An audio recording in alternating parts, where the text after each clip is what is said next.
Donc l'idée, c'est de s'adapter à chaque cheval, à chaque spécimen. Oui, et d'agir en fonction de ses propres réponses. Si j'ai une énergie trop appuyée avec un cheval un peu chaud, ça ne va pas du tout aller.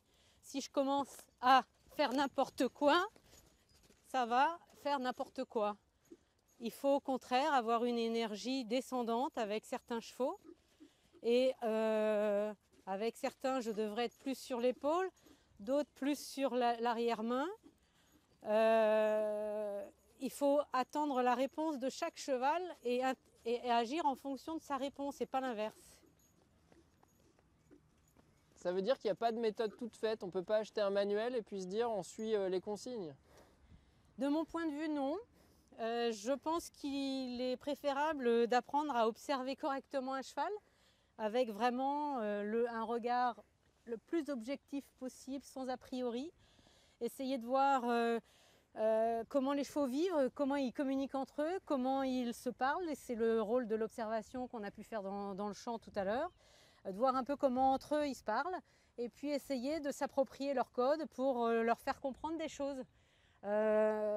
Et d'utiliser aussi ce que les scientifiques nous apprennent sur la morphologie, sur le monde sensoriel, c'est-à-dire que l'œil est fait de telle façon que le cheval va distinguer beaucoup plus le mouvement que le détail. Donc, si on reste comme ça sur un cheval, ça ne fait rien. Si on commence à avoir un mouvement, ça change tout pour lui. Donc, il faut s'adapter dans ce sens-là, en fait, à partir des connaissances que nous livrent les scientifiques et qui nous font gagner quand même beaucoup de temps.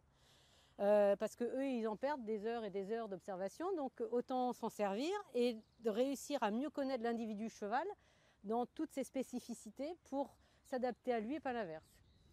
Alors là, en plus, c'est un cheval très particulier, c'est un étalon. Oui. Ça ne s'appréhende pas tout à fait comme une jument ou comme un cheval hongre, donc un cheval castré.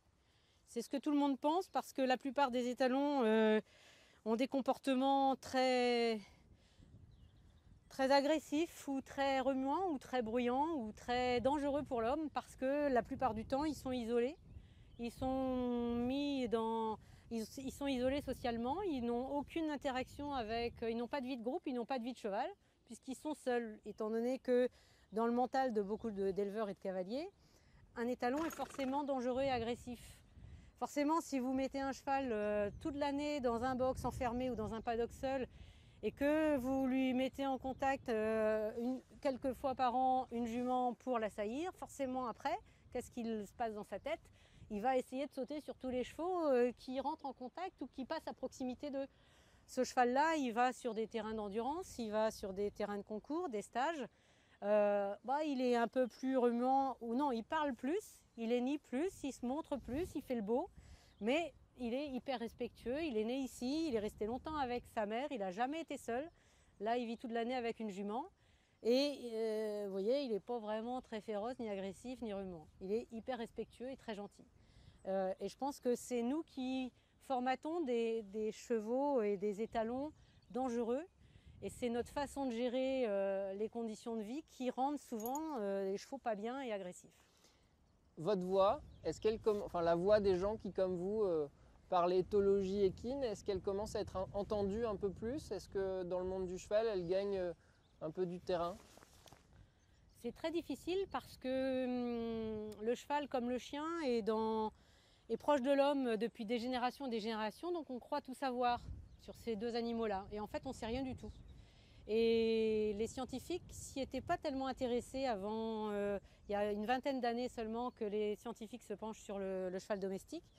Et en fait, on apprend et on redécouvre plein de choses. Il y a beaucoup d'a priori de cavaliers qui sont complètement dénoncés par les scientifiques et à juste titre. Ce n'est pas juste des observations comme ça.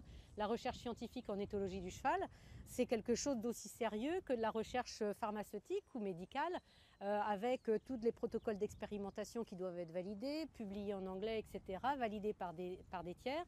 C'est quelque chose de très sérieux, ce n'est pas juste des stats, c'est vraiment des processus d'observation avec la rigueur et l'objectivité des scientifiques, ce qui m'intéresse beaucoup parce que ça nous fait une base de connaissances fiable et objective qui, de mon point de vue, sont sont plus à suivre que des affirmations unilatérales de cavaliers ou d'hommes de chevaux, qui, même s'ils sont de très très bons hommes de chevaux, et avec un sens du cheval très aiguisé, on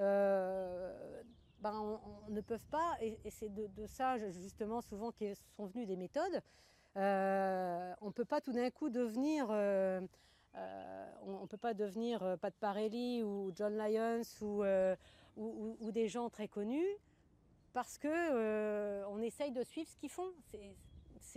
Les études scientifiques nous aident à mieux connaître l'individu, et après c'est du bon sens, c'est que du bon sens en fait, et de l'observation. C'est pas et de s'adapter à chaque cheval, c'est à la portée de tout le monde. Mais encore faut-il partir de la bonne base.